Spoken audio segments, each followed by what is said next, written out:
రోజుకో వంటకి స్వాగతం సుస్వాగతం అండి. ఈరోజు చిన్న నీలంవి గుత్తి వంకాయలు 4 పక్షాలుగా చేసేసుకుని దీంతో గ్రేవీ ఉన్న మసాలా కర్రీ చూపిస్తున్నాను. నేను మా వారే మా ఇద్దరికే, అందుకని వంకాయలు సరిపోతాయి. గ్రేవీ కూడా ఉంటుంది కదా. మా నాన్నగారు ఇవి తిన్నారు, ఆయనకు వేరే ఇంకో కూర చేస్తాను. ముందుగా ఈ వంకాయలు ఇలా ప్యాన్ పెట్టుకుని ఆయిల్ వేసుకుని అందులో వేసేసుకోవాలి. కొంచెం ఉప్పు వేసుకున్నాను. ఇప్పుడు మూత పెట్టేసుకోవాలి. వేరే ప్యాన్ పెట్టుకుని వేడెక్కనివ్వాలండి. ఇందులో వాటి నువ్వుపప్పు వేసి వేయించుకోవాలి దోరగా. నూనె ఏం వేయకూడదు, పొడి ప్యాన్లోనే. ఇలా నువ్వుపప్పు వేగే కట్టేసుకోవాలి. ఇలా మిక్సీ జార్లో 4 వెల్లుల్లిపాయ రెబ్బలు, చిన్న అల్లం ముక్క, 4 యాలక్కాయలు, 4 లవంగాలు. ఈ కొంచెం చల్లారాక ఈ నువ్వుపప్పు వేసుకొని మిక్సీ చేసుకోవాలి. ఇలా మిక్సీ చేసుకున్నాక ఇందులోనే ఒక నీరుల్లిపాయ, 2 టమాటోలు కూడా వేసుకుని మిక్సీ చేసుకోవాలండి. ఇదిగోనండి, ఇందులో నీరుల్లిపాయ, 2 చిన్న టమాటోలు, పెద్ద నీరుల్లిపాయ ముక్కలు వేసుకున్నా. ఇప్పుడు అన్నీ కలిపి మళ్ళీ మిక్సీ చేసేయాలి. అన్నట్టు 1 స్పూను ఎర్రకారం కూడా వేసుకోవాలండి. వంకాయలు మగ్గాయండి. వీటిని ఒక ప్యాన్లోకి ఒక బౌల్లోకి తీసేసుకోవాలి. మరి కాస్త ఇంకో 2 స్పూన్ల ఆయిల్ వేసుకున్నాను. ఇది మిక్సీ చేసుకున్న ఉల్లి ముద్దండి.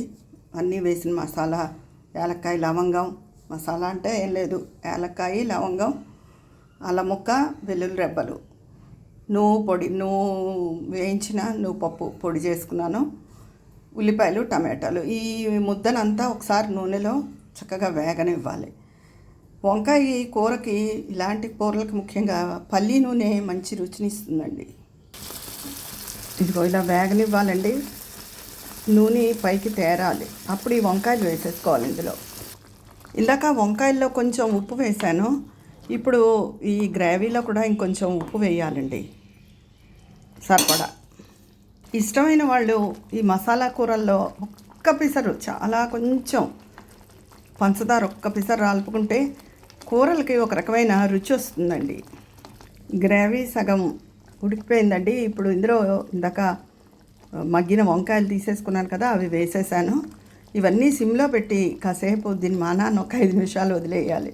ఇదిగోనండి, చక్కగా నూనె పైకి తేరింది. ఇలాంటి కర్రీలు తిన్నప్పుడు నూనె వచ్చేసింది, ఎక్కువ నూనె తిన్నా అనుకోకూడదు, ఎందుకంటే ఇవి తరచూ తినేవి కాదు కదా. ఈ కూర అయిపోయిందండి. ఇప్పుడు బౌల్లోకి తీసేసుకుంటాను. కొత్తిమీర వేసుకుంటే చాలా బాగుంటుంది పైన. నా దగ్గర ఎప్పుడూ అవసరానికి ఉండదు. రోజుకో వంటలో ఈ వంకాయ మసాలా గ్రేవీ కర్రీ మీకు కనుక నచ్చితే నా ఛానల్ సబ్స్క్రైబ్ చేసుకుని లైక్ చేయాలని కోరుకుంటున్నాను. మీ విజయ పన్నాల.